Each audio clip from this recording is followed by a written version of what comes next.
इस बार 2026 साल का पहला चंद्रग्रहण लग रहा है और यह ग्रहण फाल्गुन पूर्णिमा तिथि के दिन यानी होलिका दहन के दिन लगने जा रहा है। जो ज्योतिष शास्त्र में ग्रहण को अशुभ घटना माना जाता है और साल का पहला चंद्रग्रहण हमारे देश भारत में भी दिखाई देगा, यानी कि इसका प्रभाव हमारे देश में भी होगा और वही चंद्रग्रहण का सूतक काल भी मान्य होगा। आपको बता दें कि चंद्र ग्रहण का सूतक काल 9 घंटे पहले और सूर्य ग्रहण का सूतक काल 12 घंटे पहले प्रारंभ हो जाता है। आइए जानते हैं इस चंद्र ग्रहण से जुड़ी अन्य महत्वपूर्ण बातों के बारे में। हिंदू पंचांग के अनुसार 3 मार्च दिन मंगलवार के फाल्गुन पूर्णिमा पर यह चंद्र ग्रहण लग रहा है। भारतीय समय के अनुसार दोपहर में 3:20 से चंद्र ग्रहण प्रारंभ हो जाएगा और शाम 6:47 पर चंद्र ग्रहण की समाप्ति होगी। कुल मिलाकर चंद्र ग्रहण जो की अवधि है वह लगभग 3 घंटे 27 मिनट की रहने वाली है और इस चंद्र ग्रहण का खग्रास प्रारंभ होगा शाम 4:34 पर। ग्रहण का मध्यकाल रहेगा शाम 5:33 पर और इस तरह से चंद्र ग्रहण शाम 6:47 पर समाप्त होगा।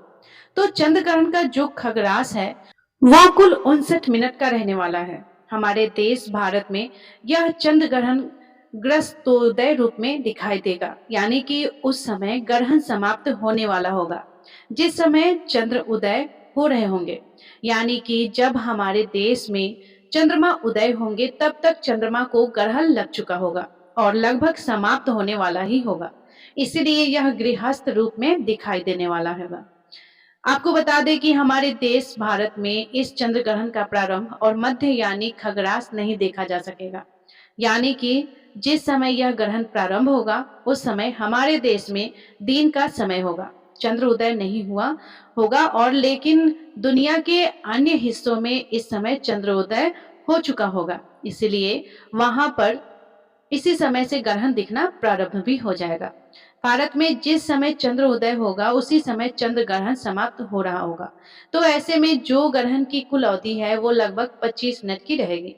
वैसे तो इस दिन चंद्र उदय शाम 6:30 पर होगा, लेकिन चंद्र उदय का समय जो है वो हमारे देश के अन्य शहरों में अन्य क्षेत्रों में कुछ कुछ मिनटों के अंतर से होता है।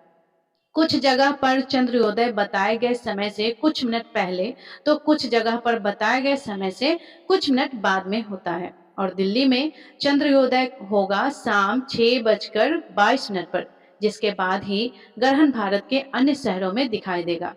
इसलिए इस ग्रहण की कुल अवधि लगभग 25 मिनट की रहेगी और आपको बता दें कि जो ग्रहण दिखने की अवधि है वह भी हमारे देश में अलग अलग क्षेत्रों में अलग अलग हो सकती है। ऐसे में चंद्रोदय के आधार पर ही इस ग्रहण की कुल अवधि को आप जांच सकते हैं। तो कुछ जगह पर 25 मिनट तो कुछ जगह पर 15 मिनट या 17 मिनट भी इस ग्रहण की कुल अवधि रहने वाली है। आप अपने क्षेत्र के अनुसार चंद्रोदय का समय अवश्य पता कर ले। चंद्र ग्रहण का सूतक जो 9 घंटे पहले लग जाता है वो ऐसे में भारतीय समय के अनुसार 3 मार्च मंगलवार को सुबह 6:20 से शुरू हो जाएगा, जो कि शाम 6:47 पर चंद्र ग्रहण की समाप्ति के साथ ही समाप्त भी होगा और सूतक काल के दौरान कोई भी पूजा पाठ या शुभ कार्य नहीं किए जा सकते हैं। जहां तक कि भगवान की प्रतिमाओं को स्पर्श भी नहीं किया जा सकता है और सूतक काल या ग्रहण की उपलब्धि में आप केवल मानसिक तौर पर पूजा पाठ कर सकते हैं। इस समय पर दान आप दे सकते हैं और गर्भवती महिलाओं को या जो बीमार लोग हैं उन्हें इस ग्रहण के खास सावधानी बरतने की भी सलाह दी जाती है। ग्रहण के नकारात्मक असर से बचने के लिए सामान्य व्यक्ति या गर्भवती महिलाएं क्या-क्या कर सकते हैं, ये भी आपको बताएंगे। उससे पहले जानिए कि हमारे देश के किन-किन हिस्सों में ये ग्रहण दिखाई देने वाला है।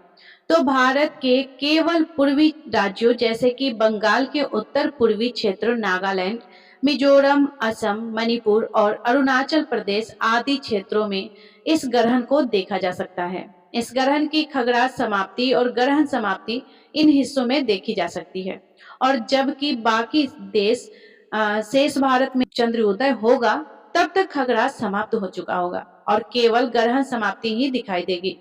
अब जिन जिन क्षेत्रों में हमारे देश में यह ग्रहण नहीं दिखाई देने वाला है क्या वहां पर भी सूतक संबंधी नियमों का पालन या ग्रहण संबंधी नियमों का पालन करना चाहिए? तो देखिए, अगर देश के किसी भी हिस्से में ग्रहण दिखाई देता है तो उसका सूतक काल पूरे देश में मनाना चाहिए। बाकी आपके ऊपर निर्भर करता है कि आप ग्रहण या सूतक संबंधी नियमों का पालन करना चाहते हैं या नहीं करना चाहते हैं। ग्रहण के दौरान किया गया दान अन्य सभी दानों से कई गुना अधिक पुण्य प्रदान करने वाला होता है। तो इस समय में यानी कि सूतक काल से लेकर ग्रहण की समाप्ति तक आप सफेद चीजों का, वस्त्र का या अन्न का, फिर कुछ ऐसे चीजें, वस्तुएं जो पूजा पाठ के काम में आने वाली है, किसी योग्य निर्धन व्यक्ति को आप दान में दे सकते हैं। या कच्चा अनाज, जिसे हम सीधा भी कहते हैं, यानी कि भोजन बनाने की सामग्री, केवल सात्विक चीजों का दान आप ग्रहण के दौरान या फिर ग्रहण की समाप्ति के बाद कर सकते हैं।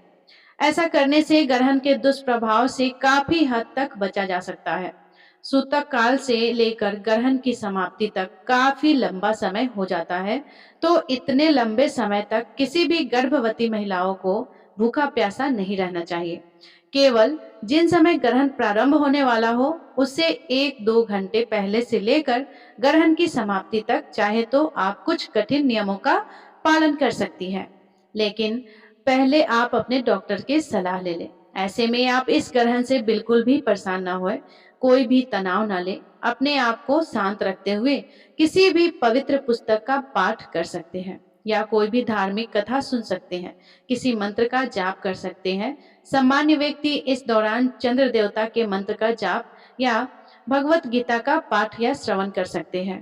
गर्भवती महिलाएं भी गर्भ चालीसा का पाठ कर सकती है। ग्रहण समाप्ति के बाद सभी को गंगा जल मिले पानी से स्नान करके घर और मंदिर में गंगा जल छिड़क कर शुद्धि करनी चाहिए। मंदिर की प्रतिमाओं को स्नान कराकर उनके वस्त्र बदलकर साफ सुथरे वस्त्र धारण करवाकर फिर पूजा करके और चंद्र देवता को अर्घ देकर, जिसमें कच्चा दूध और जल मिला हुआ हो, और ओम श्री चंद्रदेव नमः इस मंत्र का उच्चारण करते हुए अर्घ देकर फिर आपको सात्विक चीजों का ही सेवन करना चाहिए। सूतक काल लगने से पहले या ग्रहण की समाप्ति के बाद तामसिक चीजों का सेवन नहीं करना चाहिए। यह थी आज की वीडियो। उम्मीद है आप सभी को पसंद आई होगी।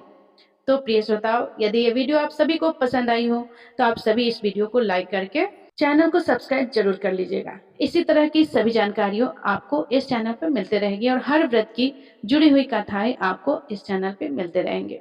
यहाँ तक सुनने के लिए आप सभी को दिल से धन्यवाद। ऐसे ही आप सबका प्यार हमारे लिए बना रहे। धन्यवाद। राधे राधे।